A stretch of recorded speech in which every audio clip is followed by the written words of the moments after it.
สาธุเด้อคลิปนี้ได้ขึ้นอยู่หน้าโทรศัพท์ของผู้ใด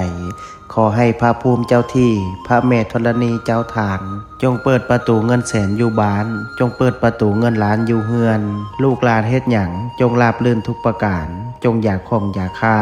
นึกคิดอันใดจงมาคว้าเอาอันใดจงใดพระอินทร์ขอให้มาทรงพระพรหมขอให้มารักษาเทวบุตรเทวดาขอให้มาคุ้มครองขอให้สุขกับมั่งขอให้หั่งกับมีขอให้เป็นเศรษฐีหน้าใหม่ขอให้รวยทันใจทุกประการดวงเปิดชีวิตเปิดงานเปิดค้าขายเปิดเงินแสนเงินล้านจงไหลเข้ามามือซ้ายจับเงินตื้อมือขวาจับเงินแสนว่าไปจงมีคนซอยสู้กูเข้ามาบ่มีวันร่มจมขอให้ฟูขึ้นน้ำเต็มพัง